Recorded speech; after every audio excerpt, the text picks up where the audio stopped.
There's really nothing real. There is no real. And that's what's called the postmodern mentality. I couldn't resist the worst racist remark. The adventure of life justifies its suffering. I don't want to see him having political succubus with goblins. We'll do it live. Okay. Is Trump going to have babies with a goblin? We'll do it live. And turn against us like Darth Vader? Do it live. Now listen, you the right of calling I'll names you in and your goddamn face, and you'll stay plastered. I was going to have a guest speaker, but the person I had invited in died. Some level of masochism. Welcome to Odium Symposium. I'm Sarah. I'm Helen. We read historical bigoted texts, mostly misogynist ones, but it varies. Helen, how are you this week? Doing pretty well. So we're recording this before the new year, but this is going to be our first episode released in 2026. Do you have any New Year's resolutions? What are your New Year's resolutions, Sarah? I never do New Year's resolutions because I've noticed that I never follow even like day-to-day resolutions. Okay. So a year seems a little ambitious. Yeah, I also am still trying to decide what I want mine to be. I thought a little bit about like, okay, maybe I'll spend, I've done this over periods before. I'll be like, I'll spend this amount of time vegetarian. And I was like, you know what, maybe 2026, my New Year's resolution will be a vegetarian.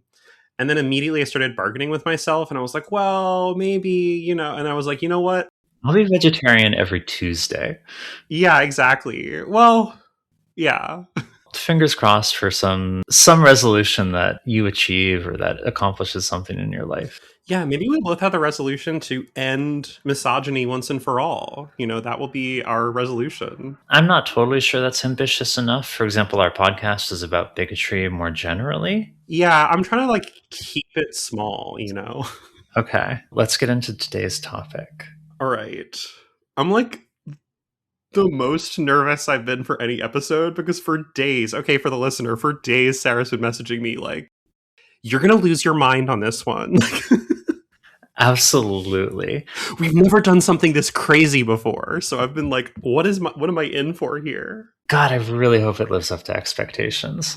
This guy's been haunting my brain for over a month now.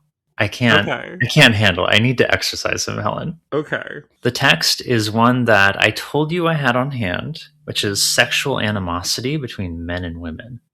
And it's by Gerald Schoenewolfe. Do you know anything about Gerald Schoenewolfe? I do not. Nobody does. He's more of a return to our first episodes where we talked about super obscure people. He does have some public presence. He has been a public intellectual, but he's not the center of a movement. So he's just a weird guy. Okay, I love it. Still, I think his story is going to be illuminating about things in the broader culture. Okay, I'm going to try to hold on to the fact as I'm losing my mind here that he doesn't matter. And then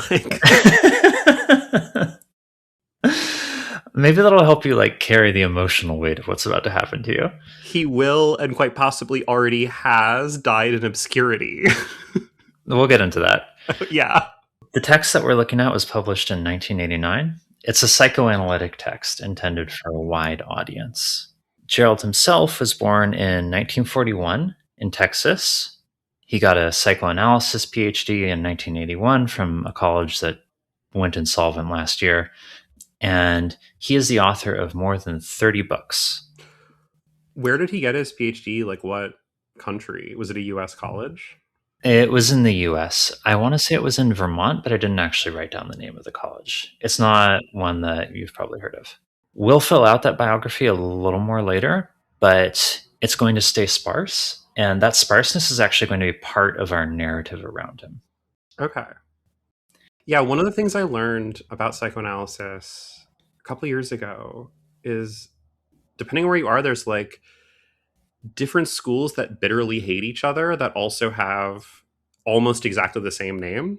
So I'm trying to remember exactly what it is, but there's two in Paris that are both direct Lacanian psychoanalysis institutes. And one of them is the Freudian Center for Psychoanalysis, and one of them is the Center for Freudian. It's not quite that, but it's they're similar on that level, but they're bitter rivals. And so I was wondering, but we'll see what he thinks. But psychoanalysis is its own funny internecine rivalry between people who have just slightly different opinions on ego formation or whatever. He's a hardline Freudian. Okay. This book, again, published in 1989, at this point in history, to be taking Freud at face value in therapeutic practice was already regarded as kind of cranky. Okay, so he's not like a Jungian or a Lacanian or any of these guys. No, he is not. Okay. Interesting. We've got a couple Jungians coming up in future episodes, like none that I've like scheduled out, so I can't tell you when, but there's a lot of odium that comes out of these later schools, but I'm interested that we're going straight to the source with Freud and then also through this crank. This isn't quite the Freud episode. Yeah. But we are going to learn about some Freud as we go. Okay, perfect. So here's our first excerpt from the book. Sexual animosity between men and women lies at the root of family discord. It also forms the basis for much of our social pathology. Where does it come from? Classical Freudians claim that sexual animosity grows out of women's penis envy and men's castration fear. However, feminist psychoanalysts, both male and female, have created a revised theory of female development that largely dismisses classical Freudian concepts and attributes sexual animosity to cultural values that favor men and oppress women. To be sure, the subject of male and female sexual development and its effect on adult sexual relations is one of the more hotly debated in psychoanalysis, and the debate itself is often clouded in animosity. Many writings on the subject take on a moralizing tone, which by its very nature precludes calm and open discussion of the issues. This book takes a centrist position. Oh no! Between the poles of feminism and masculinism. Okay, so to leftists like us, when we hear something like this, we're taking a centrist position. We're avoiding moralizing. We're for a calm and open discussion of the issues. We're standing to the side and just observing objectively. Hearing something like that is like having your face pressed against a hot stove, because we always know what's going to come, and it is not what is claimed. Right, even here, it's followed immediately by this, like, the poles of feminism and masculinism. But that's the thing, is there isn't masculinism. Like, if you asked someone what feminism was, right, out on the street, if you asked someone what feminism was, I mean, they could be wrong about the details. They could have an anti-feminist position, but broadly speaking, they would say something like what feminism is, right? Like, people have an understanding of what that is. Masculinism, like, isn't a thing. And so this immediately undermines this claim of like centrism, because you have to, right? Feminism evolves as a critique of society. So you're like inventing this like name called masculinism, which like doesn't exist, which is supposed to stand for this like classical Freudian narrative, but immediately it makes no sense. I'm going to tell you right now that this is going to continue escalating. It's just going to go up and up from here. But we're still pretty calm right now, okay? So the next excerpt is going to get into some straightforward retelling of Freudian theories. Freud, 1918, 1925, 1931, so these are just citing different texts, approached the subject of sexual animosity from the angles of psychosexual development, concentrating on the psychodynamics of the phallic stage during which males and females first become attracted to their parents of the opposite sex. Accordingly, animosity stems from the man's castration complex and the woman's penis envy. Men fear women because of unconscious pre-edible concerns about being devoured by the omnipotent mother, because of edible guilt that forbids their getting too close to women lest they be contaminated by their physical inferiority, parentheses, lack of a penis, or castrated by the phallic father. To compensate for and defend against these fears, they put women on pedestals or disparage them or suppress them. Women, on the other hand, resent men because of unconscious pre-Oedipal feelings of narcissistic rage and inferiority surrounding the discovery that boys have penises and girls do not, and because of Oedipal anger at both parents for not righting this wrong. To compensate for this resentment, women attempt to control and manipulate men and to castrate them psychologically. However, because women do not fear castration, on a primary level they feel they have already been castrated, they are not as moral as men are, particularly when it comes to the battle of the sexes. Oh my God. How are you feeling about this, Helen? Really bad already. I'm feeling so bad. Oh my God. He is retelling Freud here. I don't think any of this is exactly inaccurate. He is drawing up the very worst of Freud. So that's the thing. I don't have enough of a familiarity with Freud to judge the accuracy of this as a retelling of Freud. So, I don't really want to get into like, oh, he's wrong about Freud here. And I'm sure that, maybe someone listening will think like, oh, actually, this is a misunderstanding of what Freud meant by phallic stage or whatever. But Freud does have this description of women having penis envy, men having castration anxiety. Like those are pretty classically Freudian ideas. Certainly already by the 80s, there were conversations where people were talking about, well, there's a big problem here, which is that you're kind of painting having a vagina as just not having a penis, right? You're sort of interpreting vaginas as these empty organs, which is not what they are. And if you ask anyone who has one, that's not their experience of it. If you ask anyone who wants one, that's not their experience of not having one. Like, we both would have lots of things to say personally about whether women have penis envy. You're right, we don't need to necessarily get into that too much because that... No, and we're going to sit down and psychoanalyze you right now. Is bringing... Right, that's bringing, like, even more layers that we need to already realize why this is, like, terrible.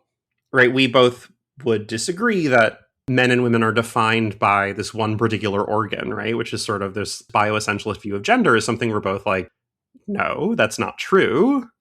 But even bracketing how obviously bad that is, reading the vagina as just something which is a wound is... pretty misogynistic. Yeah.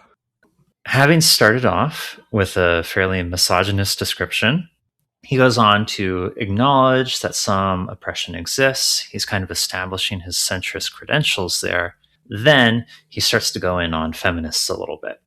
Indeed. Feminists have sought to refute Freud's theories about women through an attack on Freud himself. Books and articles have appeared, one after another, detailing his cocaine addiction, his distant relationship with his wife, his mother complex, his father complex, his sibling rivalry with his sisters, his supposed affair with his sister-in-law, his excessive attention to his youngest daughter, Anna, his desperate relationship with Wilhelm Fleiss, his deviations from classical psychoanalytic technique, his abandonment of the seduction theory, and his Victorian values. On the surface, feminists have psychoanalyzed Freud in order to invalidate his theories. On a deeper level, they have acted out their own sexual animosity by psychologically castrating the man who, it appears, gave them an interpretation they did not want to hear. Amazing. The more wrong they say Freud is, the more they're confirming his theory by attempting to castrate him. Well, it's funny because he's accusing them of, like, oh, you're just doing an ad hominem attack, right? You're just looking at his life. We're undermining his ideas by focusing on his life. Like, that would be bad.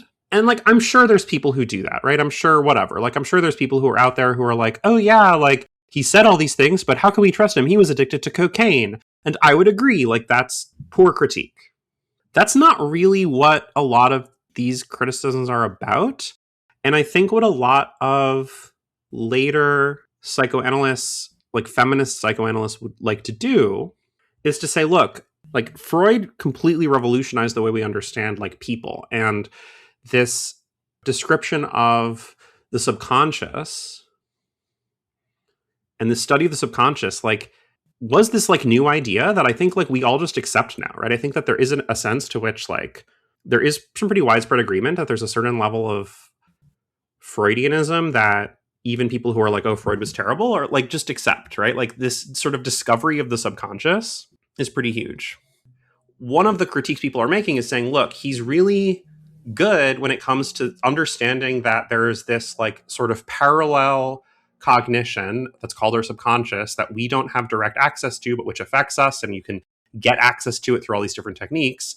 People look at his life in order to say, like, he was reading his own life onto everybody, right? He wasn't good at separating early childhood development as an abstract concept from his early childhood and then the childhood of his children, right? So this is why people focus on his life, is to say, okay, here's the parts of Freud we can take and here's the parts we should discard.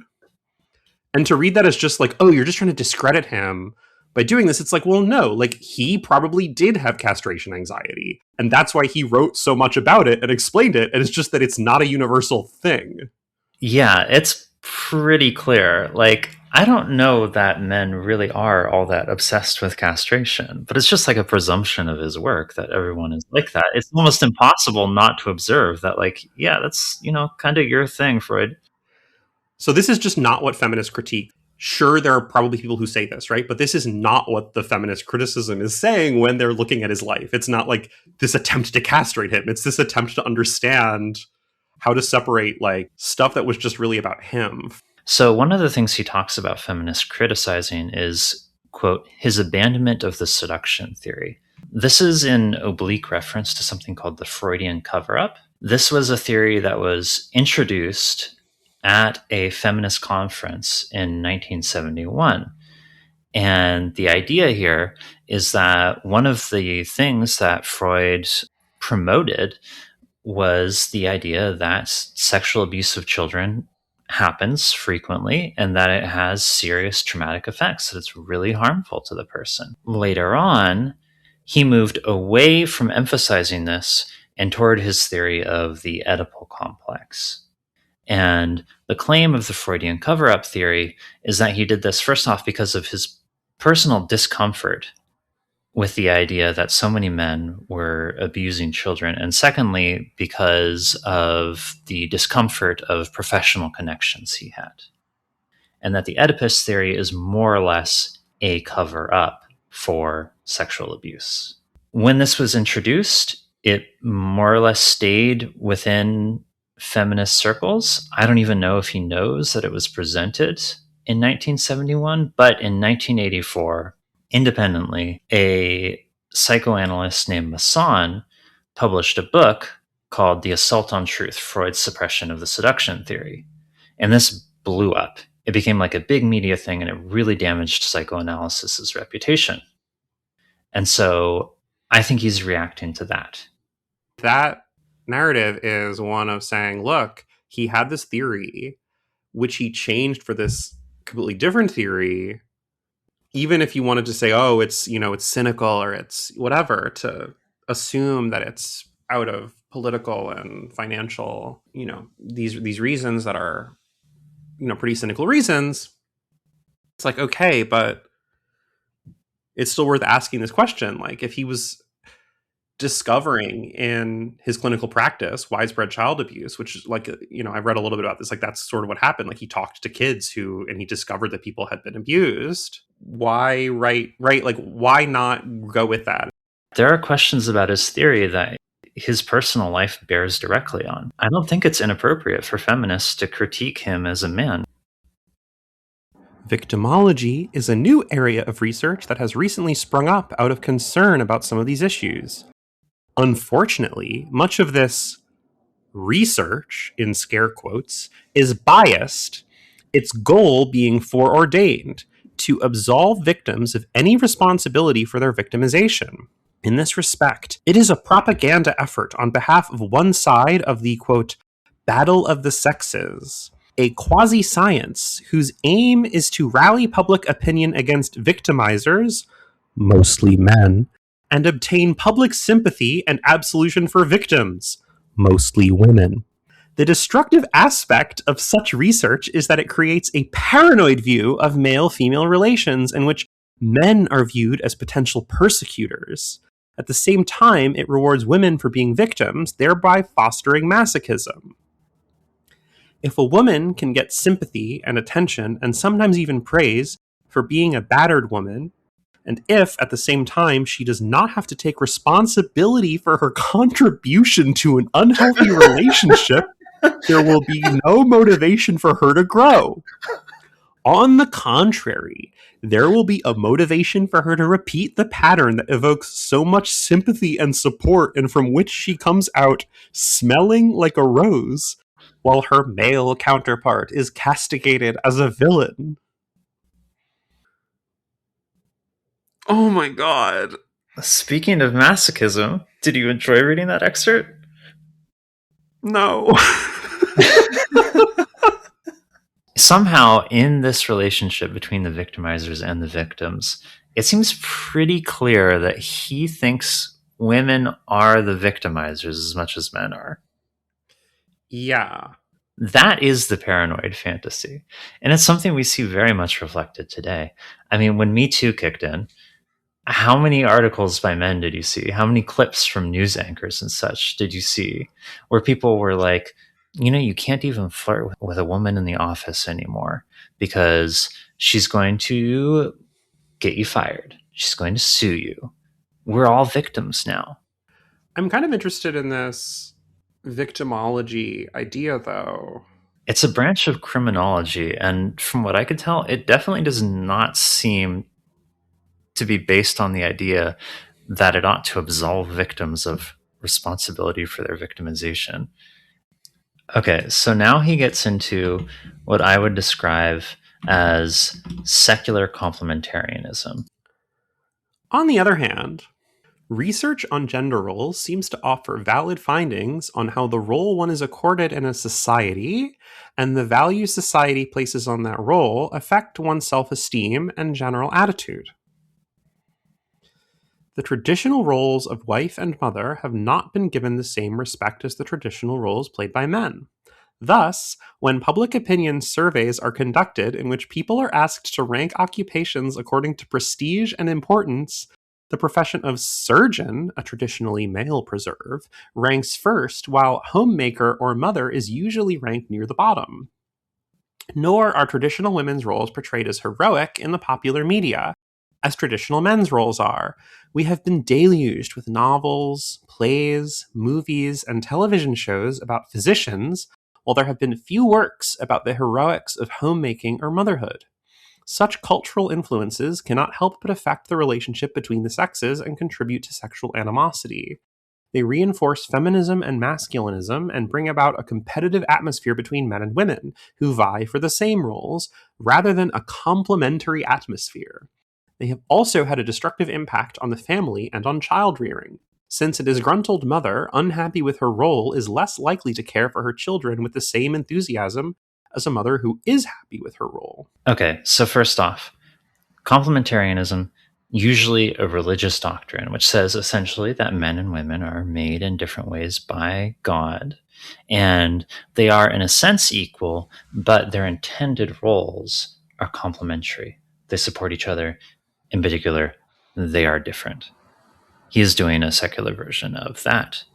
And a standard part of complementarian arguments is the claim that the problem with women being relegated to, say, a homemaking role is really that homemakers are not prestigious enough, that it is not socially acceptable for women to be at home.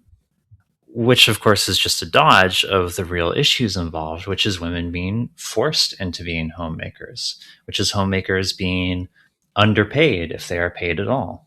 It's fascinating because it is one of those things which continues to sort of haunt contemporary feminist discourse, which is like, it ought to be possible for someone in a family unit to say, like, yes, this is like a role that I want to take and should be like respected as like somebody who's actually doing labor towards like providing care for their family, while at the same time also acknowledging that there's like forces that are making women do this like against their will, right? I mean, this is a discussion that feminists actively have. Right. Like, it's a real discussion and there's real sides to it. And it always ends up being used as this like cudgel by anti-feminists. Okay, now we're going to get into a little bit of his cranky elaboration on Freud. Sigmund Freud was also fond of dualities. In the beginning of his career, he conceived of libidinal energy as having both a sexual and an aggressive component. He later developed his dual instinct theory, postulating separate sexual and aggressive drives, which he called Eros and Thanatos. Eros and Thanatos, in their broadest sense, might be viewed as Western equivalents of yin and yang. this is not true. Sorry, that's me editorializing, but that's not, no. Eros is peace and love. Thanatos is aggression and hate. Eros is expansion. Thanatos is contraction. Eros is positive. Thanatos is negative. Although Freud did not refer to Eros and Thanatos as symbols of the masculine and feminine, he did give to Thanatos a connotation of back to the womb, which would suggest a feminine meaning. Moreover, the fact that he built his clinical theories around the resolution of the Oedipus and Electra complexes, a dual concept if not a duality, is evidence of the significance he attributed to the relationship between men and women. Okay, so this is all wrong. So, as you were pointing out, there's no real connection between Eros and Thanatos and yin and yang. He admits in the text right here that Freud himself did not describe Eros and Thanatos as masculine and feminine. He described them as the life and death drives and gave them no gender connotation. Yeah, sometimes Eros is like the sex drive. Libido. The death drive is a later invention, right? So he theorized a lot about Eros, and a lot of early Freudian work is about how sex drives everything, right? Everything's about sex. This is like the conception a lot of people have of Freud, is that really he's saying like everyone just wants to fuck all the time, and that's what's driving all of human behavior. And then later he comes along and says, no, actually there's this other drive, and it's in tension with the sex drive, and it's the death drive, right? And this is Eros and Thanatos. It's absolutely not masculine and feminine. That's crazy. And the link here, the like single Jenga block that he's building his whole connection here, is that Thanatos has a connotation of, quote, back to the womb. He cites, this is a quote cited from some of Freud's work. And that's fascinating because he's just saying, okay, also like woman equals womb.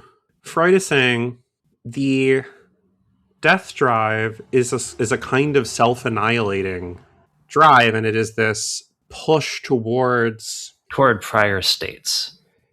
Right, back to the womb. Like he's talking about being the fetus in a womb. He's not talking about, it's such a weird connection to be like, that means it's the feminine force. By the way, when he says the Oedipus and Electra complexes are a dual concept, if not a duality, first off, I have no idea what a dual concept, if not a duality, means. But I think he's trying to skirt around the fact that Freud just doesn't view them that way. So the, quote, Electra complex is the female equivalent of the Oedipus complex. And it brings me pain that I'm about to describe this at all. But the concept of the Oedipus complex is that little kids see their moms and they want to fuck them, and this creates a rivalry with their dads. And Freud just didn't really talk about a female equivalent of this. Jung did, and he named it the Electra complex, and Freud hated that he did that and said, no, these are not just like dual counterparts. But he really wants to pound home this duality thing. It's an important part of his centrism, apparently. And so he just lies about what Freud says. I don't know too much about Jung, but the Jungian who this reminds me of the most is Jordan Peterson. This is Jordan Peterson shit. Talking about women as the death drive, as destruction, as the force of destruction, right? Men and women are yin and yang, are Eros and Thanatos.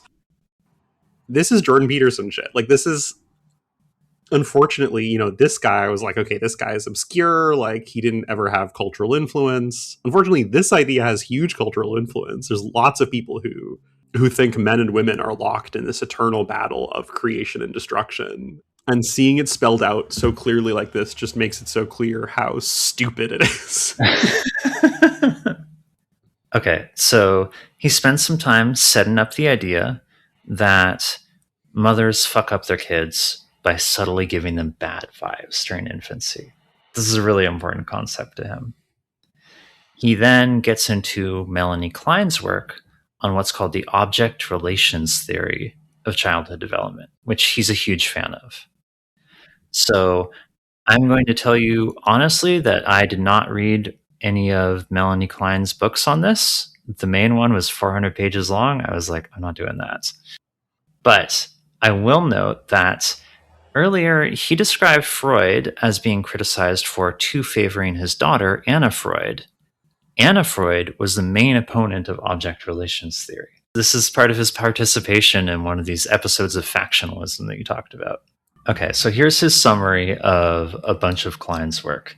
And I'm being straightforward and saying, I don't know how accurate this is. Before I get into reading this factionalism, one thing I wanted to pull out in an earlier excerpt, when he's talking about victimology, he puts research in scare quotes. And I think as we go into digging into like the specific fights between these fields, I just want to note like there's something funny about trying to draw the boundaries around like real research versus like fake research when this is what passes for research in his mind. Klein contends that the seeds of gender aggression or sexual animosity are laid during the initial relationship between the infant and the mother's breast. According to Klein, the first objects that an infant introjects are the good mother and the bad mother, as represented by the mother's breast. Oh my fucking god. When the breast is gratifying, the child thinks of it as good. If the breast is not there when the child wants it, the child thinks of it as bad. For the girl, the desire to suck or devour the penis is directly derived from her desire to do the same to her mother's breast. If she experiences the breast as a good breast, she will have positive feelings about it and feel grateful. If, due to repeated frustration, the child experiences the breast as bad, she will have negative feelings about it and will envy its power over her and want to devour it. Thus, Klein finds that the predisposition to penis envy begins at this stage. Not only do the envy and hatred she feels toward her mother color and intensify her sadistic fantasies against the penis, but her relations to the mother's breast affect her subsequent attitude towards men in other ways as well. Klein places the beginnings of the masculinity complex at this stage. For the boy, the breast is... This is going to be so damaging to you, Helen. I'm so sorry.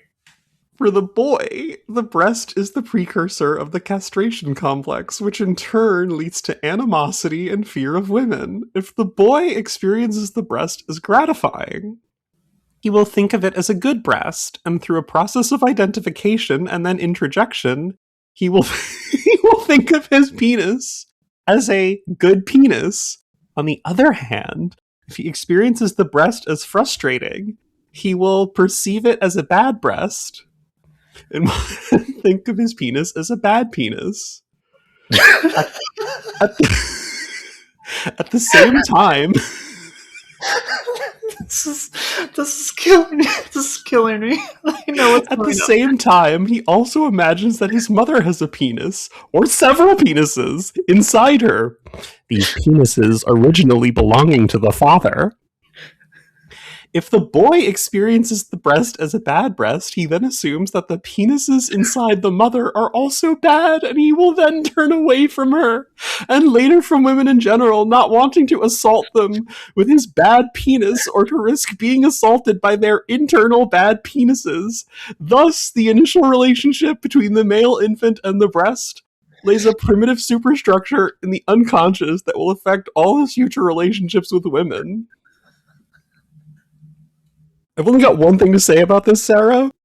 Tits and a dick, best of both worlds.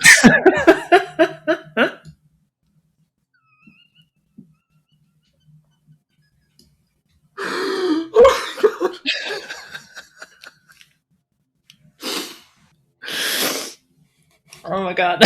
I'm crying a little. Okay, yeah, so quote, research, end quote. Yeah, I'm really glad that I drew that out because bracketing for a second all the insane stuff we just read, which we're going to get into, the criticism of the feminist psychoanalysts as being too angry and yelling and clouding conversation. There is this obsession with like real discourse and real research and good thinking being characterized by like being able to talk calmly Which, like, sure, there's a certain element of that which makes sense, where you can say, if people are yelling, it's impossible to have a good conversation, right? But there's this, like, obsession with your own, like, logical goodness, where it's like, oh, I'm like a rational person, and so therefore, like, the conclusions I come to and, like, the things that I think about are therefore rational, which is, like, inherently at odds with actually doing scientific exploration. And I don't even think necessarily that, like, doing the scientific method and running double-blind studies in the context of clinical psychology is, like, the only way to understand human psychology. But that's clearly what he wants to be kind of attaching himself to by talking about his research being good and versus biased research that is just trying to make women victims. But it's crazy to compare, like, the thing he's trying to paint as this insane, this paranoid view of the sexes, which is just that men are victimizers and women are victims, and this is overreading the view of male-female relations. It's creating a paranoid view. This is so much more paranoid. Like, this whole thing it's reading so much more onto male-female relations, right? Like, saying that, like, oh, women are victims, that's too paranoid. But thinking that during their early childhood, that relationship to the mother's breast is going to completely structure, like, the relationship you have for the rest of your life to, like, penises, and you're going to be imagining women as having various internal penises. Like, that is so much more paranoid, right? Like, how is that not a paranoid view? Where does he get off accusing the feminists of doing this, like, overreading when he's here? Yeah, talking about how babies are developing and intensifying their sadistic fantasies against penises. Like, what the fuck are you talking about? It's so wild. There's, like, nothing to debunk here, because there's just nothing. It's just nothing to it, right? This, like, melange of breasts and penises, like, that he's just, like, thinking about constantly. It's so flying at you like a blizzard. Like, what do you do with this? She has several penises inside her, the originally belonging to the father. Like, what does that mean? Like, the father is the generator of penises? Like, the generator of internal bad penises, yes. Yeah. Okay, so a theme we're seeing being developed here is the thing I mentioned earlier, where women are fucking up their kids. In particular, if you lavish a bunch of care on your infants, but you do so too impersonally, that causes problems. He describes how this works with boys, and then he throws out the following passage. In studying female homosexuality, okay, here we fucking go, female homosexuality. Kahn found a similar mother-infant relationship. He noted a form of pathogenic mothering in which the latent depression or overt hypochondriacal anxious depressiveness and lack of true affectivity toward the infant girl results in a kind of symbiosis. As was the case with male children, these mothers do not relate to the girl's whole self. Instead, they bind them in a symbiosis in which the infant is required to respond to the mother's needs rather than the reverse. A split then takes place. Mental ego development becomes dissociated from body ego development.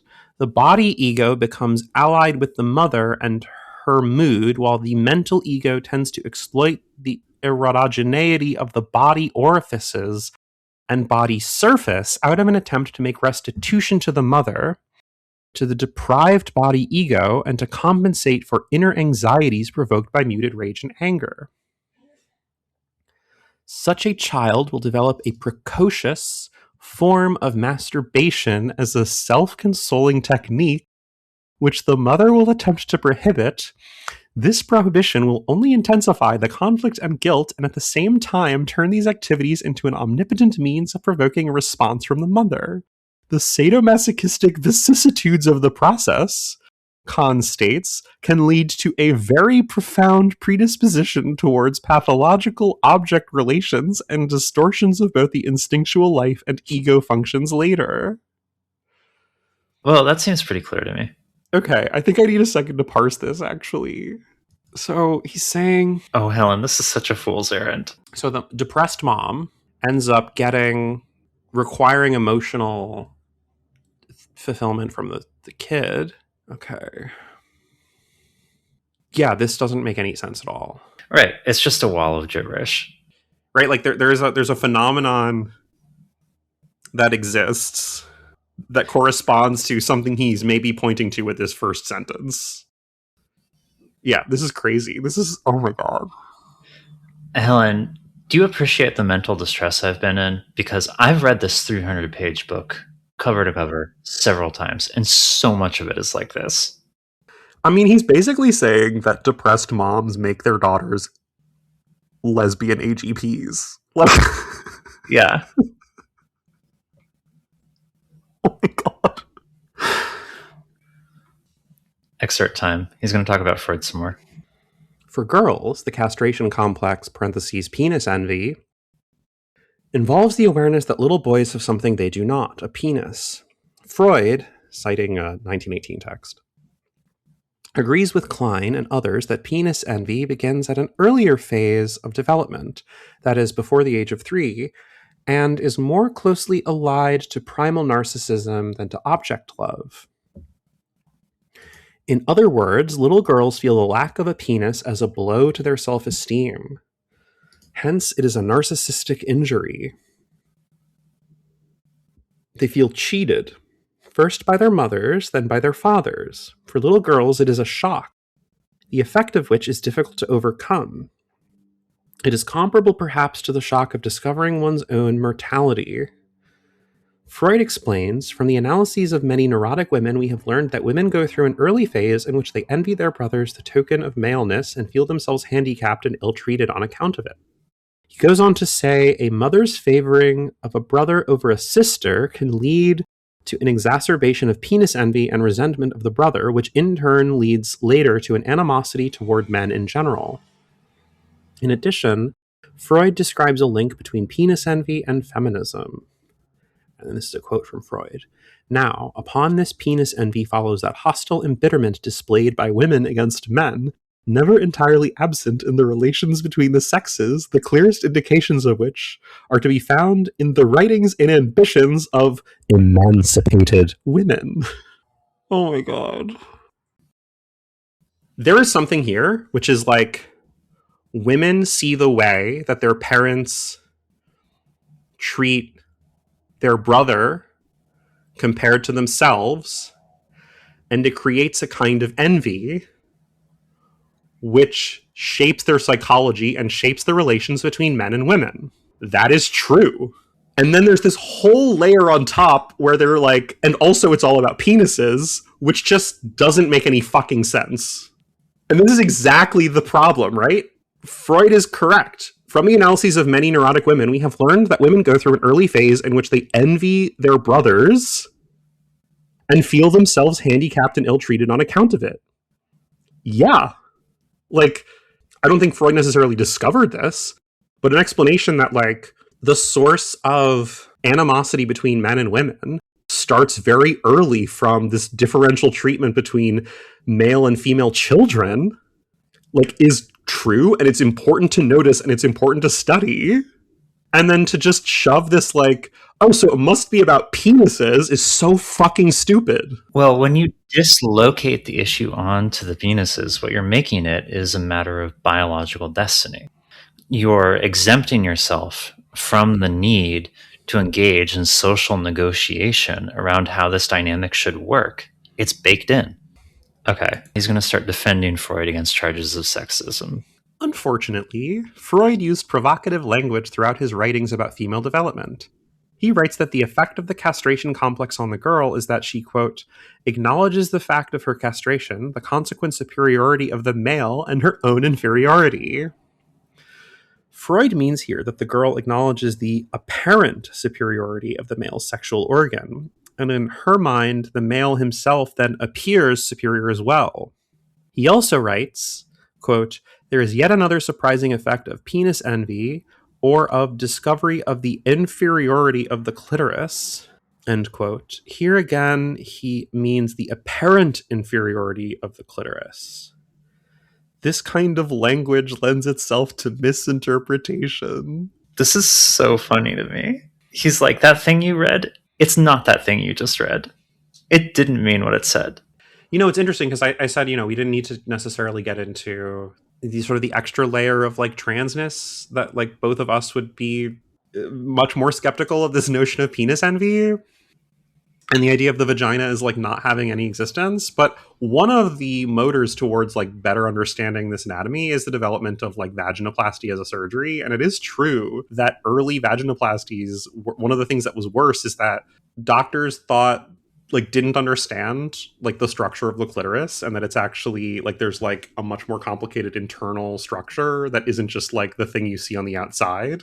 That understanding had developed much more by the 80s than it was in like 1925 when Freud was writing. And so you have to play this game, because if you want to say like Freud's writing specifically about penises and vaginas as being the fundamental carrier of all male and female psychology, you have to say like, oh, he didn't mean that, because it's just like, even if you want to be a hardcore Freudian, like he's just wrong about that. Like there's just something he's straightforwardly wrong about. And so you need to just make up like, oh, he didn't say that. Like, of course he's going to say this because he wants to be a Freudian, and Freud was just straightforwardly wrong about what a vagina was. This is part of why I wanted to emphasize at the start that this is not the Freud episode, is because this guy is so willing to misrepresent Freud. This is like the most blatant example. But also in the previous excerpt, he said that Freud agrees with Klein about the age at which penis envy starts.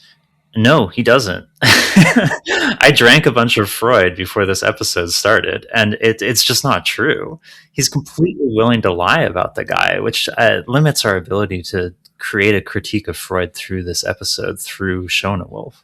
He isn't really even talking about Freudianism. He's talking about his own ideas about what like the relation between the sexes is, and then just reading it on to some Freud.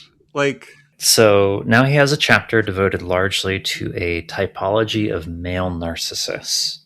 There is the phallic narcissist. Helen, can you guess what the cause of phallic narcissism is? It's gotta be like penis too small. Wrong. It's the mother. There's the passive narcissist. Can you guess what the cause of the passive narcissist is? Okay, I'm gonna guess it's the mother. Wow, you got it. Okay, there's the anal narcissist. Can you guess what the cause of the anal narcissist is? Well, he's a centrist, and we've already had two that are the fault of the mother, so for balance, it's definitely the father, right? It's the mother. Damn! Oral narcissist. Can you guess what the cause of that is? Okay,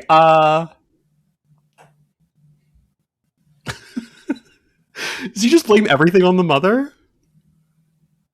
It's the mother. There's the psychopathic narcissist. Can you guess what the cause of that is? Okay, I think I've learned this game. It's the mother.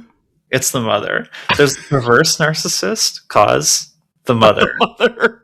There's the psychotic narcissist. Oh Cause my God. he actually doesn't say. He only gestures vaguely. But I'm guessing he gestures at the mother. It's too vague even for that. Okay. But I'm just going to infer through the power of scientific induction. Yeah. He probably thinks it's the mother. Oh my God. So then he gets into a chapter devoted to a typology of female narcissists. Masculine aggressive narcissism. The masculine aggressive is sometimes referred to as the phallic woman, as she represents the girl who does not give up the fantasy of having a penis even when she becomes an adult. Many masculine aggressives take pride in their intelligence. It was this type that Reich called the big brain hysteric. These women often say that men are afraid of them because of their intelligence, but it is actually they who are afraid of intelligent men. Upon meeting a man who threatens them, they attempt to castrate him psychologically by conquering him with their brain/phallus. That is, they try to outsmart him. Many leading feminist writers are masculine aggressives of the big brain hysteric variety. Phallic woman mentioned. I find very entertaining his conflation of the brain/phallus. He literally puts a slash between those two things. I find the phrase big brain hysteric very funny. I love the concept that being smarter than a man is castration. A woman who is smarter than you is a threat to your penis is an idea that exists in the culture, and I think it kind of is due to Freud. Like I'm struggling to think of like pre-Freudian expressions of this, right? Not being threatened by a smarter woman, but specifically. This is why I went to grad school. I wanted to be surrounded by smarter women for exactly this reason. Then why did you go to such a male-dominated field? Because I'm stupid. I don't know. And, you know, it's not like, I don't know if he invented it, right? Like, I'm sure someone can point to, like, this idea of being older or whatever, but it's just so funny. Like... Can I highlight also the double standard on display here, where when we talk about male violence against women, we're talking about actual male violence that occurs. When he talks about the feminist counterpart of this, we're just talking about a woman making him feel stupid. Yeah, it's like a woman being smarter than you, right? Because it's not even like a woman intentionally making you feel stupid or a woman like insulting you, right? He's talking about leading feminist writers, right? A woman who has opinions and writes them down. Could not give less of a fuck about him personally. Yeah. Okay, here's another type. This is the hysteric type of female narcissist. Many hysterics are attractive and seductive, conveying a message that they are sexually available.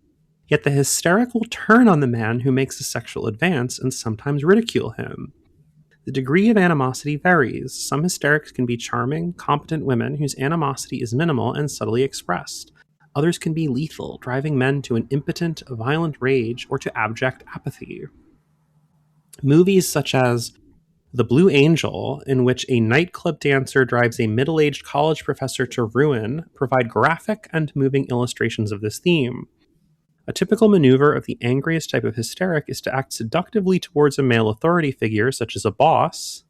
When the boss makes an advance, she spurns him. The man, enraged, retaliates by firing her or with some other punitive action. She then sues him for sexual harassment. Unfortunately, men are usually too embarrassed to sue women for sexual harassment, although, as in this instance, it does happen. This is really vile. Yeah, this is true odium right here. He's taken the typical account of actual workplace sexual harassment. A woman is harassed by her boss, and then when she complains, when she tries to protect herself, she's fired. And he says that's actually sexual harassment on the part of the victim. Yeah, I mean, I think there's this very, very, very classic kind of misogyny that I don't know if we've had an occasion to really get into on the podcast before, although I'm a little surprised it hasn't come up earlier, which is the bind. I mean, it has come up a little bit. The bind between, like, women are expected to make themselves pretty, but then doing so is actually for the purpose of seducing other men.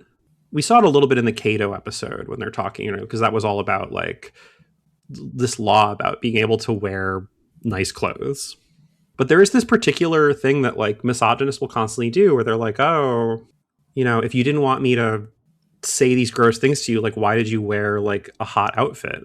Every aspect of a woman's presentation or even interior life really has to be about the harasser. She's not allowed to have a domain of expression or thought that's her own.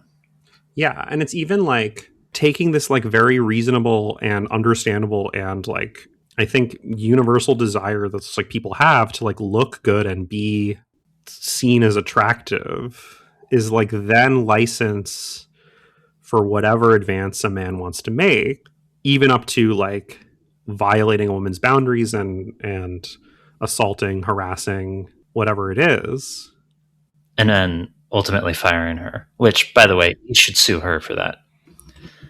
Right? Because like this whole idea, what does acting seductively toward a male authority figure mean, right? Like you showed your ankles in the workplace, you wore a low-cut top and you had your hair down one day, like... I mean, you think about a guy like our boy Gerald here. I'm pretty sure he can take basically anything to be an invitation. Right. It really doesn't matter what the standards are. It doesn't matter what the woman's intent is. It's all internal to him. Part of what he's getting at here is, in general, I don't think he wants women to have any way to protect themselves. And I think we'll see that in the next excerpt, which is about the female anal narcissist.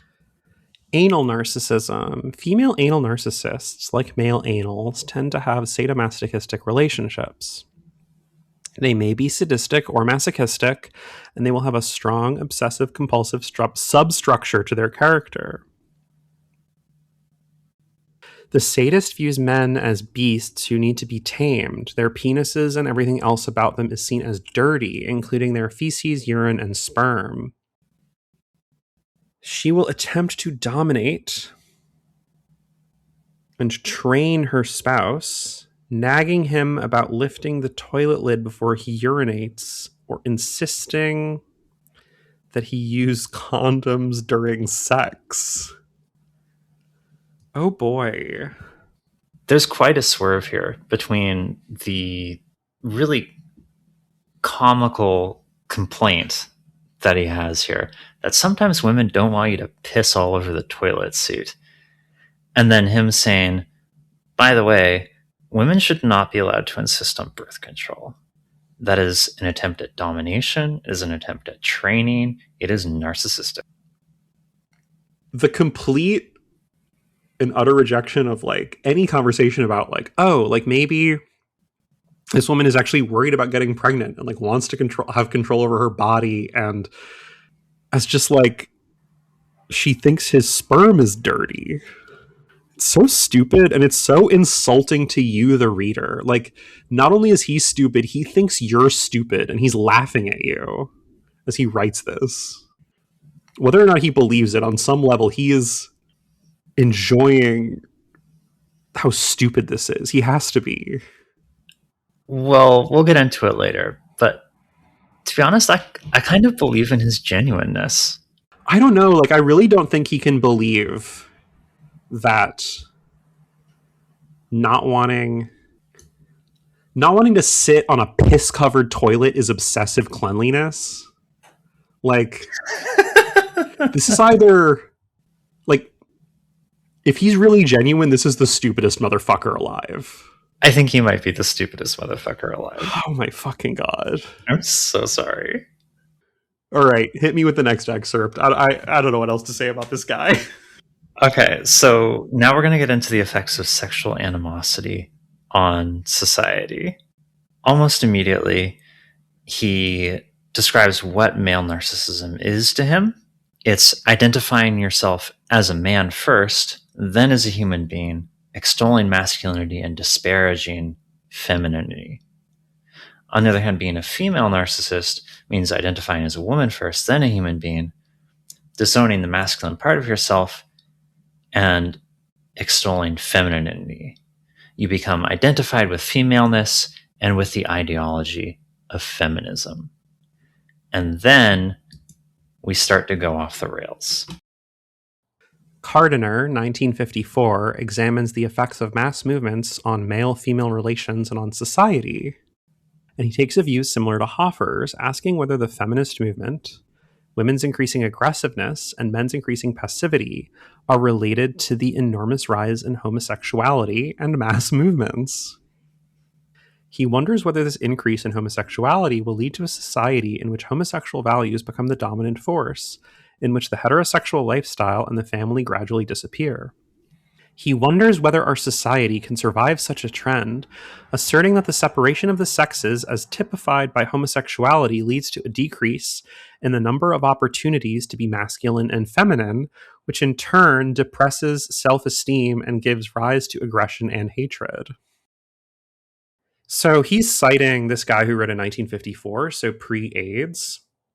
But writing in 1989, there's this link between homosexuality and mass movements because at the time, gay people were facing mass death. Like, the government was straight up ignoring a virus that was killing us in enormous numbers because they thought, oh, it's only gay people who are facing this thing.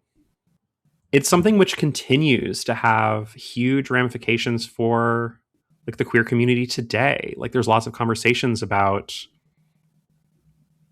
still this huge gap, this huge lack of queer elders because so many people died.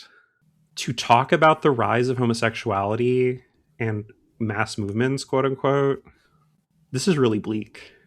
To just completely ignore that context, to worry that homosexuality is becoming a dominant force, like as people are dying, as... I think he definitely approves of the AIDS epidemic. Right, because it's going to solve this crisis.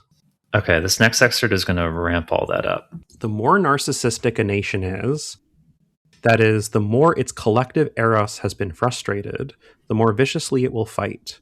Nazi Germany, which having been humiliated in World War I and then having endured a severe depression in which social pathology was rampant, frantically slaughtered people in World War II. In the context of this book, I feel very confident that the social pathology he just referred to refers to sexual degeneracy, by which I mean the relative cultural and sexual liberation experienced under the Weimar Republic. Most queer people know this, but hostility to queer people was central to Nazi ideology and to their rise to power. The first of the famous Nazi book burnings consisted of a raid on Magnus Hirschfeld's Institute of Sex Research and its work on gay and trans people. It is my belief that what he's doing here is trying to suggest that gay people caused the Holocaust.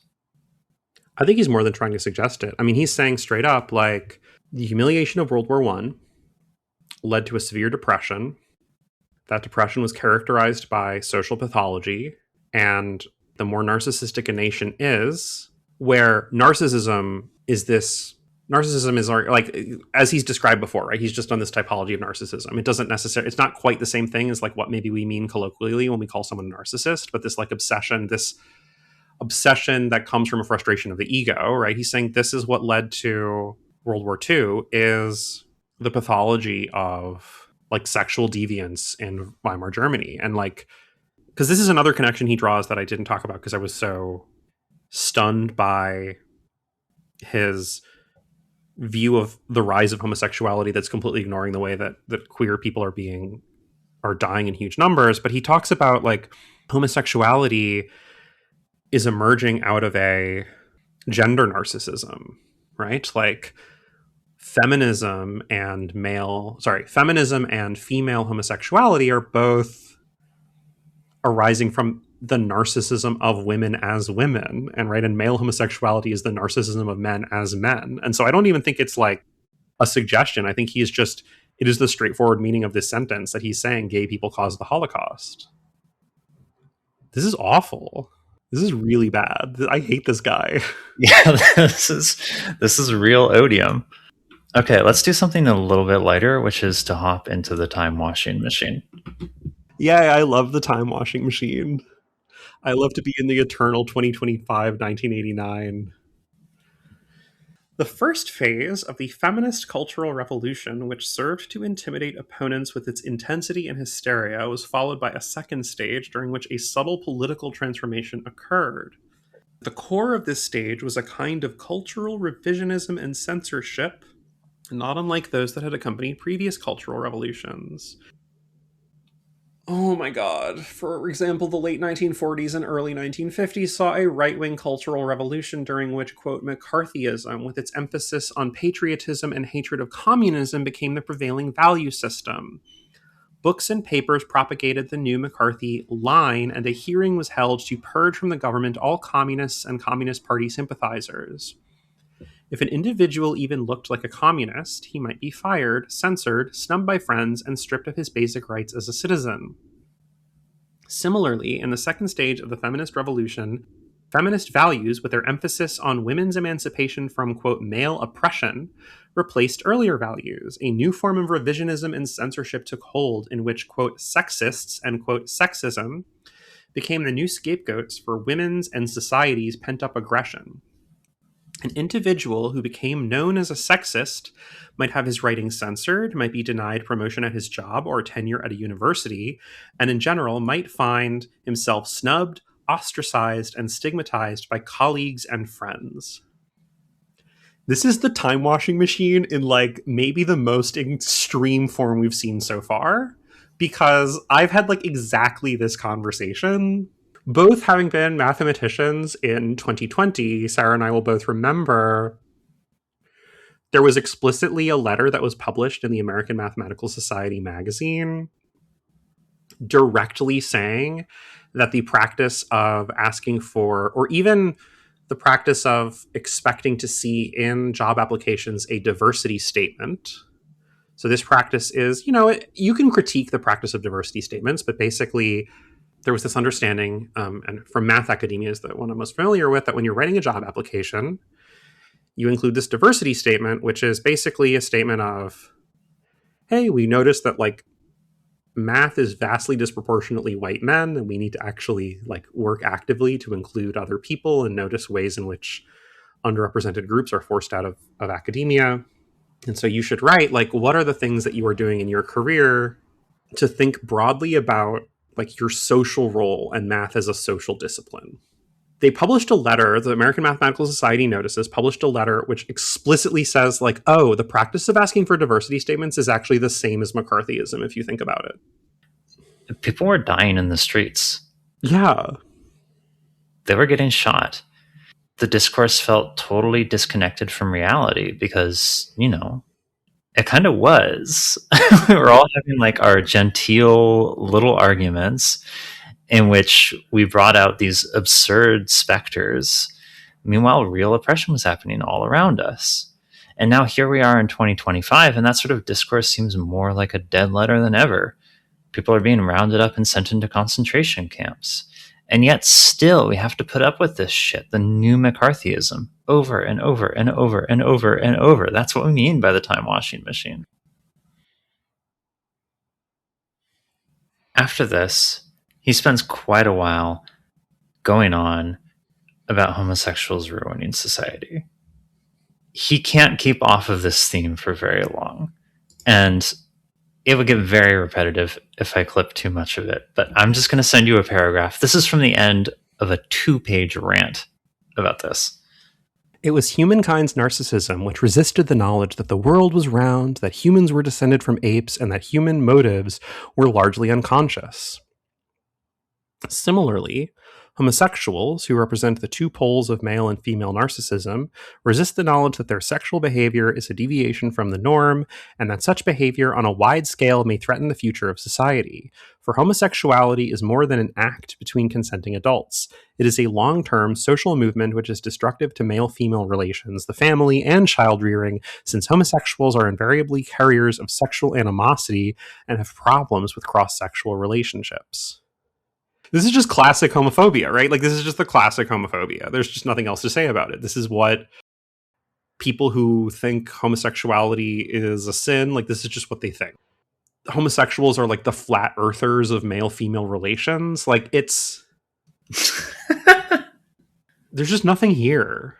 He then moves on to the most perfect example of the intellectual and moral bankruptcy of centrism I've ever seen.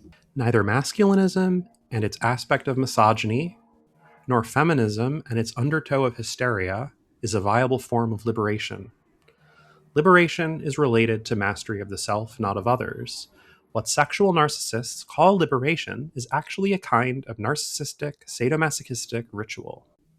One which has recurred throughout history when one group wrests political or moral control from another with the grandiose notion that its vision was superior to that of its predecessors. Political liberation, according to Lao Tzu, is a false liberation, dependent upon the illusion of right and the forcing of that illusion on others. Spiritual liberation, the only kind of liberation that can resolve individual and social conflicts, requires self-understanding of a type advocated by psychoanalysts and by sages from ancient times to the present. Liberation means the resolution of psychic conflicts that stand in the way of gratifying the needs of Eros. It entails neutralizing one's animosity and learning to live in harmony with oneself and others. It requires us to relinquish the notion that we are right and the enemy is wrong, for when one looks at life from an objective, analytic perspective, There is no right or wrong. There are simply many variations of life, some adaptive, others not, all being a matter of luck. A Chinese proverb says, to search for right and wrong is a sickness of the mind. This is literally that drill tweet. The wise man bowed his head and spoke. There's no difference between good and bad things, you moron, you fucking imbecile. he's just doing it on the nose. By the way, I did look up this supposed proverb. First off, not a proverb. It's actually a line from a poem. The poem being about the art of meditation, the relationship between being and the void. And also, it's not usually translated this way. It says, to be for or against is a disease of the mind. And again, it's talking about that in the context of meditation. I don't think it's trying to communicate anything about American centrism. You can try and read it that way. That's up to you. When I was looking this up also, I saw it cited by Jonathan Haidt of the Coddling of the American Mind fame. That is going to be a future episode, by the way. Like, I think it's really worth getting into this critique of centrism here for a second, right? Because I think that there's something real about, right, what is the actual problem with centrism? Because I feel like we've both shit on centrists a lot, and we've done it in this episode, and we've also talked about it in the past, and we're both pretty anti-centrism. Like, I think centrism is, I mean, as you say, like, intellectually and morally bankrupt.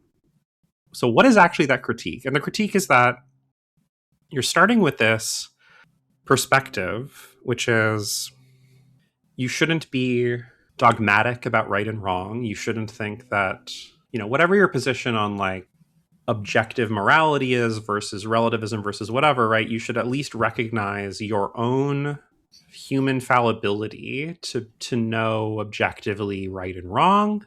And there is an aspect of liberation that is what he is calling spiritual, but which is often called mental.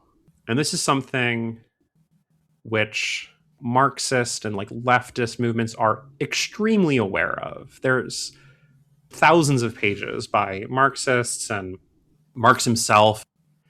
To move from there to saying like, actually, no, there's no such thing as like good political change is so empty.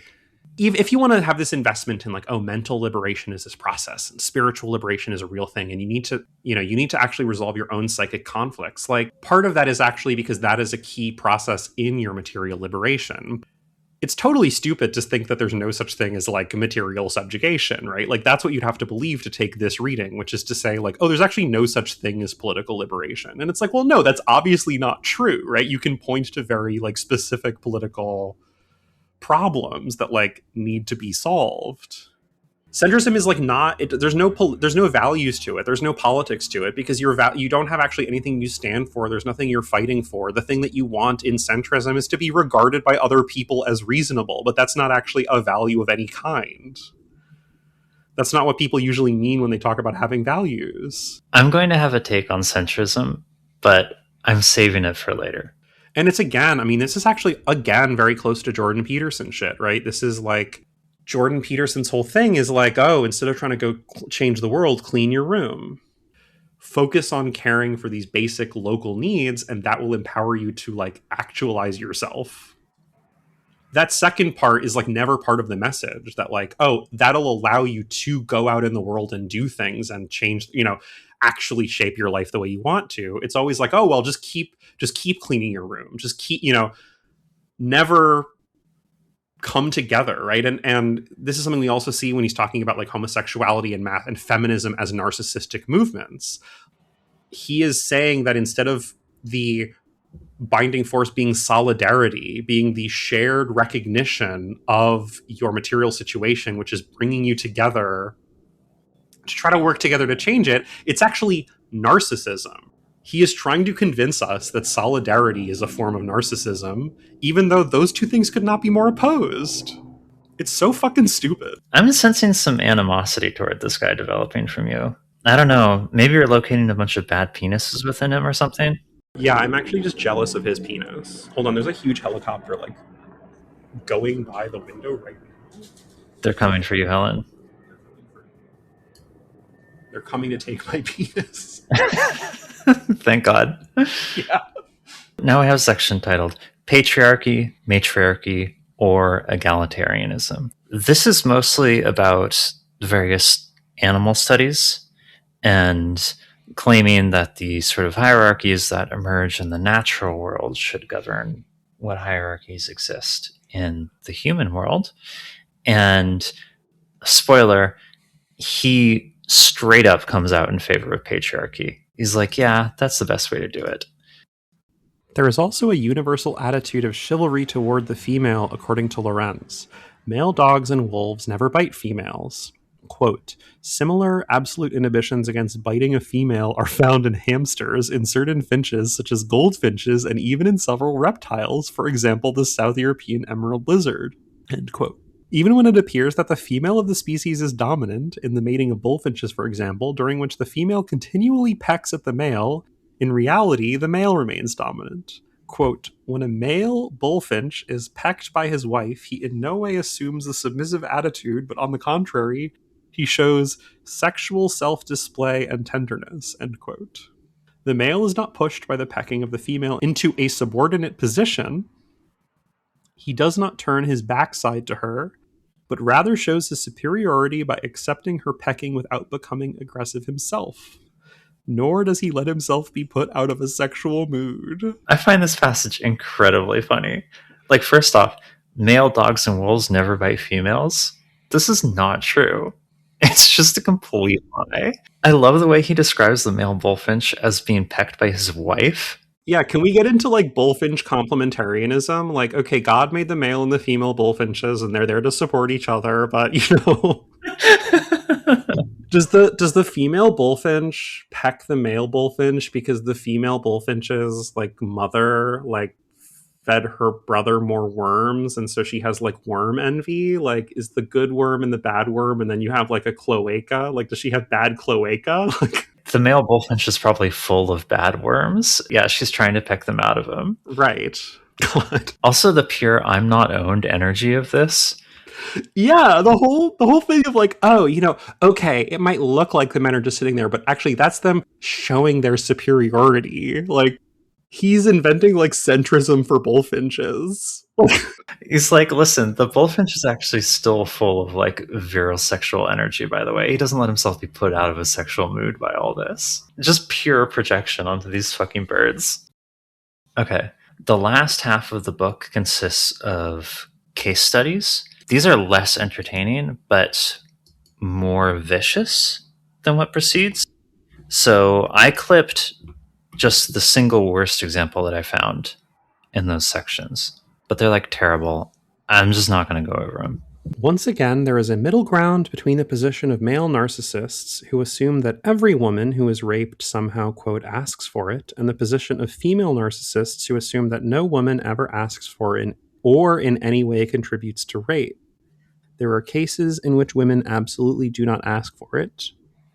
Cases in which women are assaulted in their homes by strange intruders, for example. But there are other cases in which a woman really does ask for it.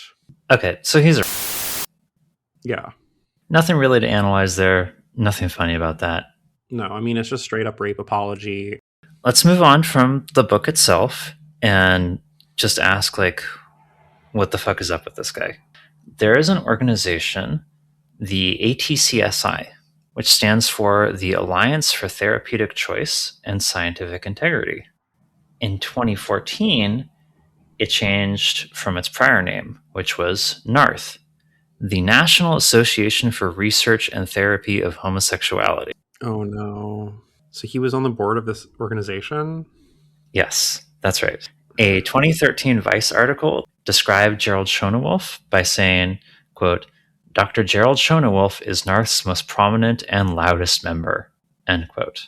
I think most of that reputation comes from a 2005 article he wrote called Gay Rights and Political Correctness, A Brief History, in which he accuses Marxism of promoting black and white thinking and suggests that it's responsible for a variety of rights movements. I am going to copy-paste to you a couple of passages that got him in some hot water. Class warfare applied to racial issues. Subsequent to Marx, various human rights groups began using his ideology to rationalize their movements, particularly in America. First came the Civil Rights Movement, which began in the 1850s and was one of the causes of the Civil War. In this case, European Americans, parentheses Caucasians, became the oppressors, and African Americans became the oppressed. European Americans were demonized, and African Americans were idealized. European Americans who had practiced slavery or segregation were viewed as all bad, and African Americans were seen as all good. With all due respect, thank God for his all due respect, there is another way, or other ways, to look at the race issue in America. It could be pointed out, for example, that Africa at the time of slavery was still primarily a jungle, as yet uncivilized or industrialized. Life there was savage as the jungle for most people, and that it was the Africans themselves who first enslaved their own people. They sold their own people to other countries, and those brought to Europe, South America, America, and other countries were in many ways better off than they had been in Africa. But if one even begins to say these things, one is quickly shouted down as though one were a complete madman. If one tries to analyze race relations in America and point out that the liberal solution to racial discrimination tends to reinforce victimhood, again, one is quickly shouted down. We are not allowed to reason about civil rights. In fact, our whole approach to civil rights in America has been decided not by reasoned debate at all, but instead by a kind of mob rule and the hysteria of mob rule. It is the kind of mob rule described in such classic novels as The Oxbow Incident, in which a crowd of angry men are fueled by their growing hysteria to lynch an innocent man. The irony is that the civil rights movement has been vehement about pointing out the hysterical lynchings that took place in the Old South, but completely blind to its own hysterical tactics. Yeah, I can see why this got him in hot water. This is one of several different movements that he applies his conception of Marxism and so on to, saying that slaves were better off being slaves than they were being free in Africa, drew condemnations from civil rights movement. There's this understanding of Marxism that a lot of people who don't really, like, who are anti-Marxist or who just, mainstream American opinion on Marxism, which is that, like, right, and this is, again, Jordan Peterson shit. I don't know if he coined the term, but he is, I think, the most prolific user of the term postmodern neo-Marxism, which is just this agglomeration of, like, I want to blame French philosophy and also communists and also, just, like, putting together all these different groups that are kind of not the same at all and agglomerating them into this, like, conservative phantasm. But it's this idea that Marxism says, like, ruling class is evil and, like, exploitation is evil, and it's this, like, moral thing. And the thing is, Marx's main contribution was not the discovery that exploitation is evil. People already knew that. People already knew exploitation was bad, and you don't need, like, thousands of pages of, like, Capital and all this, Marxism afterwards to tell you that exploitation is bad. What Marx actually did was show you that it is materially produced in society. What Marx did was actually show you the, like, economic machine that produces these things. So this call for nuance, this call for understanding, which he is pretending to do and then filling in that nuance by saying, the nuanced position is maybe the slaves had it better, which is absolutely horrific genocide denial. That actually is what Marxism is. It's this attempt to grapple with, like, the actual material reproduction of the class system outside of just a simple moral tale of these people are good and these people are bad.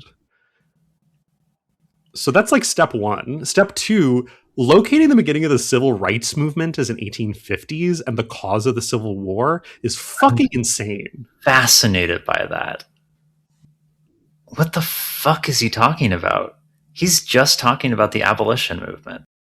He's asking for nuance, but first painting a picture which completely ignores the nuance that exists. And of course, by nuance, he means the position that just, like, lets him live his life the way he wants to and not have to think about his role in any of this. Right? This is the other part of centrism, is that centrism is obsessed with, right, venerating, like, your ability to look between the two extremes and focus on a more mental liberation. But then the outcome of it is always so fucking convenient for the centrist because it never actually asks you to do anything that's uncomfortable. It is the complete, like, you just look at the world and you say, oh, well, actually, maybe it's more complicated. Maybe we should think a little bit more. And then you never have to fucking do anything. And actually, the fact that you never think about, like, the wider political ramifications of your actions or what your ethical obligations are to your narrowly your community and more broadly your community, like, the fact that you never consider that is actually somehow a virtue now, because actually it's coming out of your understanding of nuance, and maybe slavery wasn't that bad. He did not end up getting kicked off Narth's board for this. Okay, also I wanted to say, Narth, I'm assuming it's a conversion therapy group. It's a conversion therapy. Okay, we should just explicitly say that, because I think both of us sort of immediately understood that when it talked about the research and treatment of homosexuality. The thing they're researching is how to, quote unquote, cure homosexuality. Yeah, maybe we should actually say that conversion therapy is the process of applying psychological pressure to people to convince them that they have been cured of their homosexuality. Sometimes it involves physical torture. It's bad stuff. By the way, this is far from the only place where he expresses these kinds of views. Oh, of course. Yeah. He has a 1991 book, The Art of Hating. I looked in that. I found an excerpt about South Africa that was real bad. Wait, The Art of Hating? The Art of Hating. Mostly I just really wanted to mention the title of that book. I kind of love that. I kind of want to read that now. I mean, somebody should write a good book titled The Art of Hating. This is not it. It's just the same shit we've been reading. Okay. Gosh. So, okay, I really wanted to understand, like, who this guy was. And as I looked around, 3 things developed. First, I couldn't find any indication that he has a personal life. He never describes his personal journey or narrative, and nobody else writes about it. In an archived version of his old website, which no longer exists, I found out he's been married 3 times and seems to have 1 kid. That's all I could get. Second, this guy's still around. He's in his late 80s at this point, and he loves to make content. He writes screenplays, he writes books, he writes poems, he writes songs, he writes poem songs, he makes movies. He churns this stuff out. I found his YouTube channel. Here's a clip from a video he has titled, Who Am I? Introducing himself. I have not edited this at all.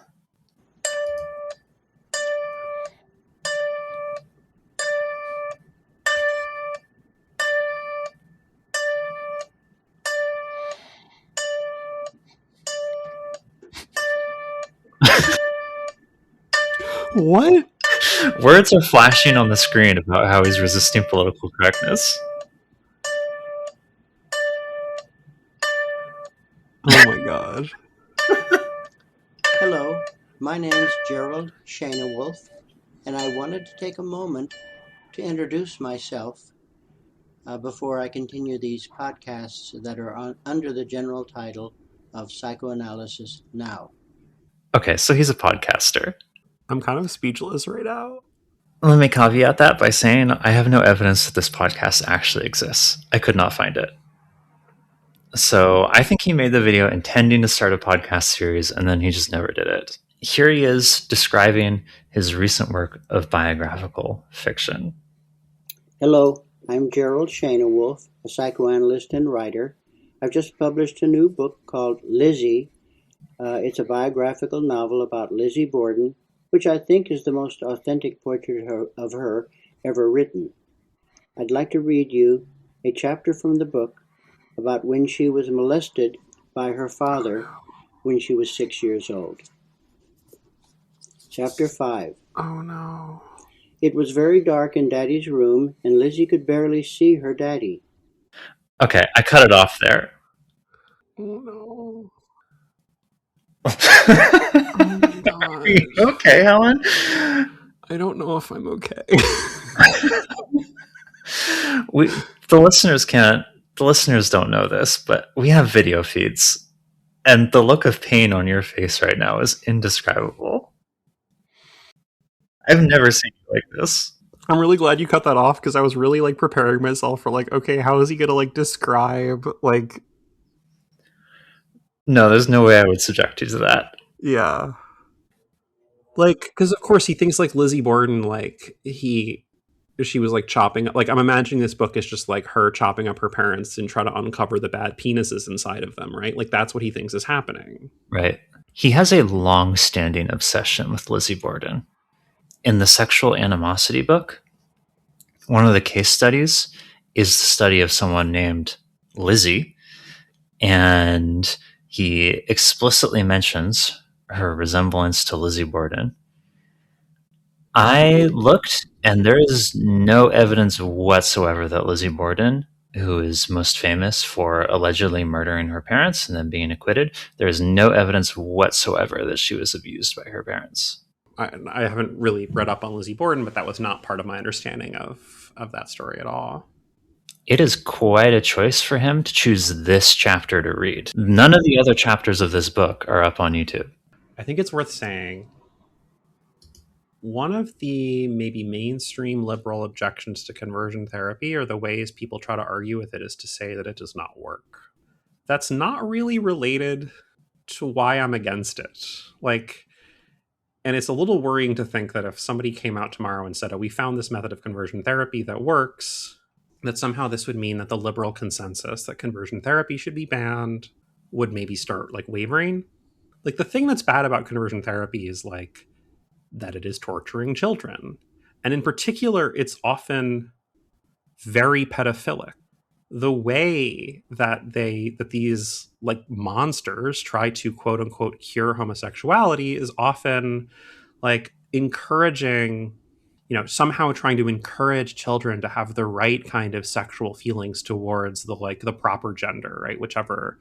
Part of how that technique is also done is like, oh, if a young boy is gay, that's because he didn't get the right affection from his father, and so he's displacing this onto some homosexual urge.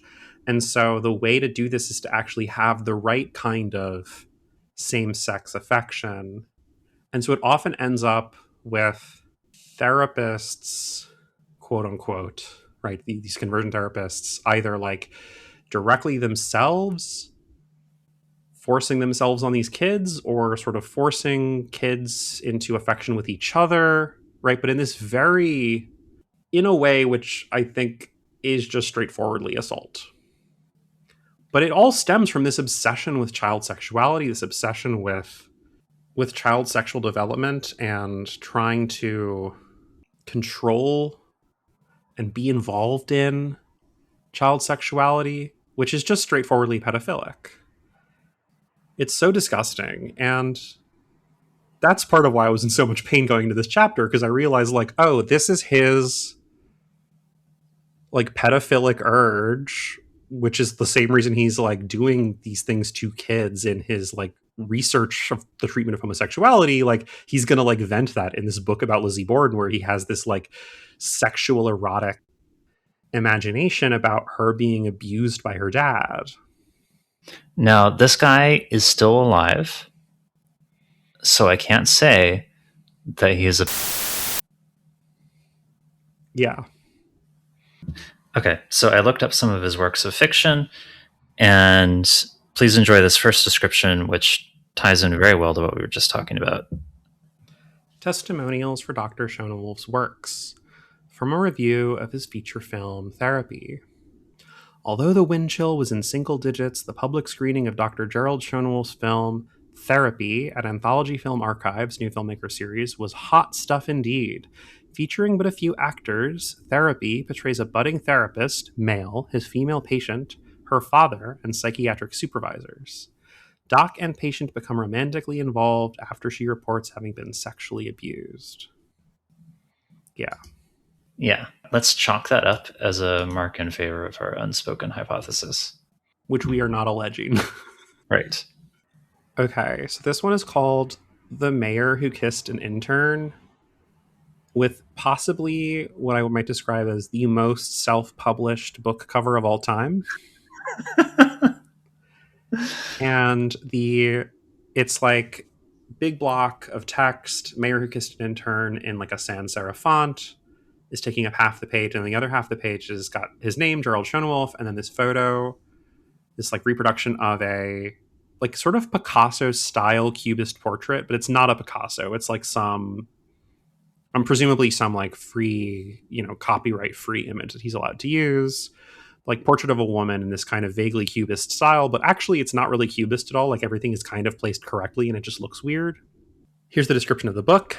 The Mayor Who Kissed an Intern is a scathing satire of feminism and the woke agenda that has taken over American culture, centering on the relationship between Joey Mercutio, the self-effacing mayor of San Francisco, and Lilybelle Lee Witherspoon, a beautiful and eager intern.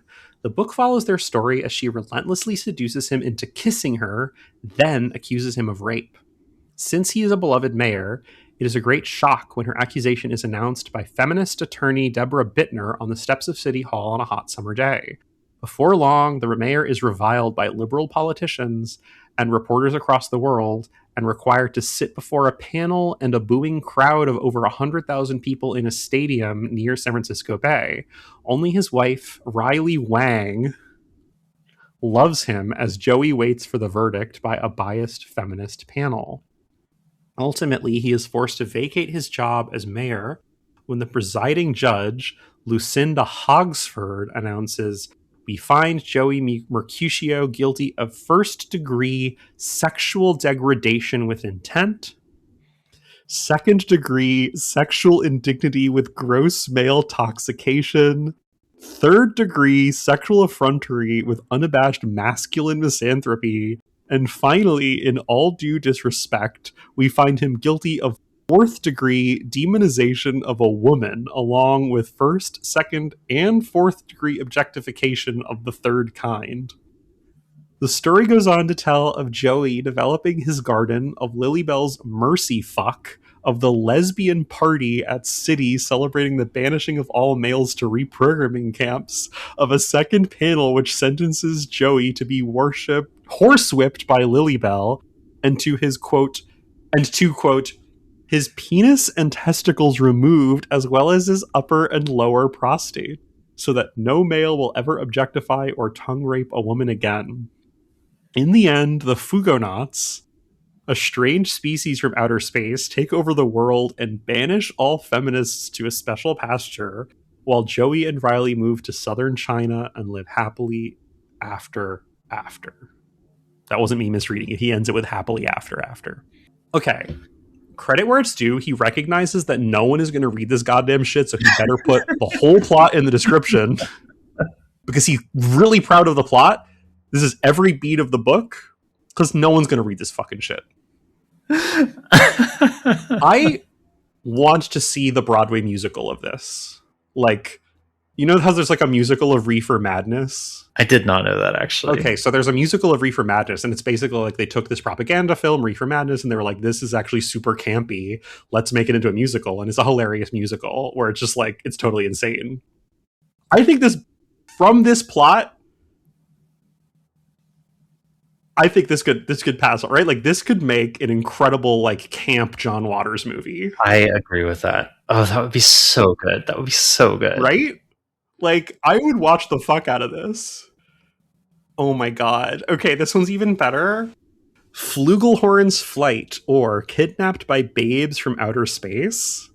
And then the cover is a photo of a woman that's like really grainy, and then like just like MS Paint painting on it to make her hair purple and to give her like a purple weirdly shaped nipple and to make her eyes more blue. Oh right, yeah. When three naked babes sidle up to him one day and invite him to visit their spaceship, Hank Flugelhorn politely declines. But before he knows it, they have kidnapped and whisked him off to Plimphic 4, a planet in the third universe. On the way, he is strapped to their spermatron and forced to submit a sperm sample. Once on their planet, he is thrown in the clutches of Exquisitrix, whose job is to reprogram him so that he won't contaminate the creatures on her planet with the toxic behavioral habits he brought from Earth.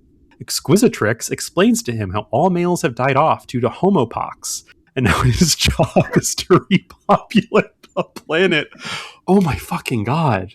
After completing his orientation, he throws himself into his work with brave dedication, only to discover afterward that he has contracted the dreaded homopox.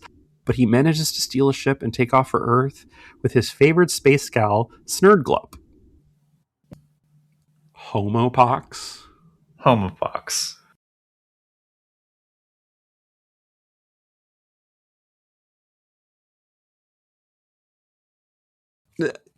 What? What is this guy? Like, what? Do you want to read 190 pages of this? This is so like laden with just like his sexual obsessions, and he's like it's clearly fantasy, like it's like a sexual fantasy, right? Being kidnapped by hot alien space babes and told that you have to repopulate the planet, but also they're woke. They're woke. That's probably why all the males have died of homopox. Yeah, I mean, clearly the reprogramming is what, like, they're like, oh, they want to reprogram his toxic behavioral habits or whatever, and then he catches homopox. Like, no points for guessing, like, how those two are connected. The thing that really made this guy click for me was looking at his oldest book, 101 Common Therapeutic Blunders, and his most recent material that I could access without paying, and noticing that they were essentially identical. There's a difference of about 40 years between those two. He has not grown or evolved intellectually at all in that time. And I believe we can see how that happened by looking at the following excerpt. So this is from Sexual Animosity again. Adults hold power over children that is unmatched by any relationship that occurs in adult life except for slavery. Miller observed that children have no rights and little power, hence their word, when in conflict with the word of an adult, is usually disregarded. The child is said to have a vivid imagination. This makes it easy for parents to act out with impunity their animosity towards children. The story of a patient with whom I worked illustrates this point. Suffering from symptoms induced by childhood sexual abuse by her mother and physical abuse by her father and siblings, she related how she ran away from home when she was 8 years old, seeking refuge in a nearby church. She told the nuns in charge what had happened and described a recurrent dream in which a train ran over her mother. The nuns responded by chastising her for having such a naughty dream and for disrespecting her parents.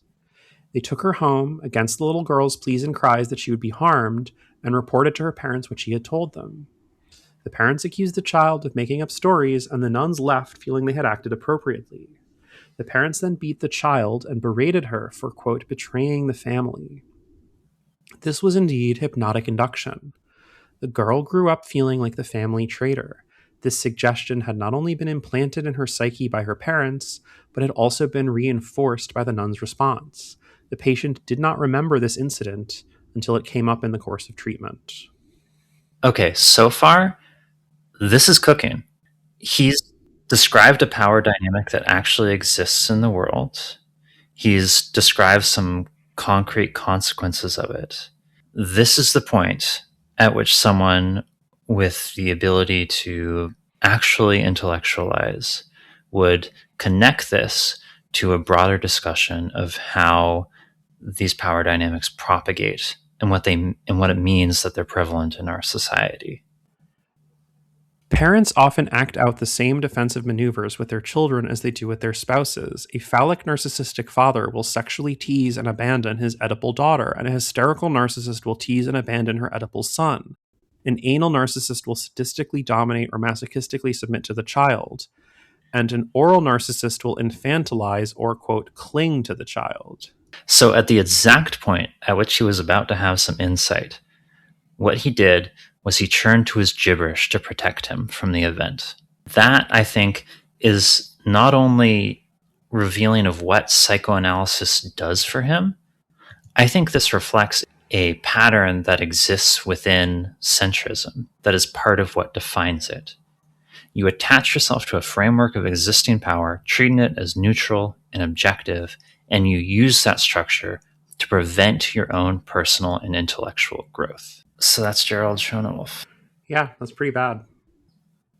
Especially recently, there's been a trend in a lot of like psychoanalysis or sort of therapy more broadly to try to understand kind of the relationship between trauma and try to maybe complicate this very Freudian idea of like, oh, problems in your personality arise from traumatic experiences of your childhood, right? This is another sort of like popular understanding of what Freud talks about, which is like, oh, you go to psychoanalysis and they just tell you that all your problems are because of your mom or because of your parents or because of, something in early childhood.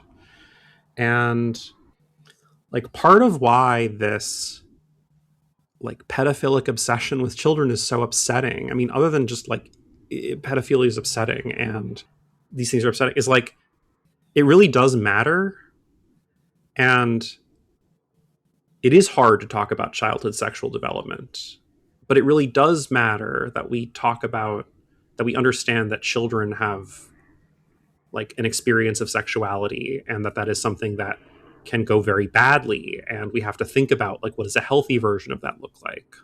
And like, it is true that child abuse is really widespread. And it's something that not only do we have to understand structurally as something that we want to prevent from continuing to happen, but we need to understand what does it do to people later in your life? Like, what are the ramifications of that? How do you deal with that? It's all the phallic narcissistic father that like, yeah, he has a responsibility here and he abdicates it. Yeah. He punts to this garbage. So there's like an interesting trend that I've seen, and some of these people I might actually pull for some odium episodes because I strongly disagree with them. But there's some interesting versions of this that I think are not straightforwardly odious, where people do want to talk about, like, in some cases, like paraphilias, but even like homosexuality, and trying to understand like sexuality, gender, and these things as like being something which like is formed by your subject and that like can be affected by childhood experiences, out of an understanding that just walling those off as like things we can't discuss hurts patients. It's because there's like a real thing to study here. It's not like, oh, it's totally crank shit and none of it matters. Like, it all actually matters quite a lot. And so that makes it so much worse when people like this exist. Do you want to do FAG ratings? Let's do our FAG ratings. We rate each of our subjects on a 3-point scale. F for ferocity, A for arrogance, and G for gullibility. 1 to 5 for each. Ferocity? I don't think I can give him less than a 4. And I think on the basis of some unstated allegations, I might have to give him a 5. He's a 5 for me. It's so disgusting to say gay people caused the Holocaust. It's so disgusting to say slavery was actually better than being free in the primitive jungle of Africa, and they enslaved themselves. On their own, each of those is like at least a 4. To have like encompassed both of those and then also be a conversion therapist, it's got to be 5. Like, the thing stopping me from saying 6 is that at least he does think the Holocaust was bad. Like, in some sense.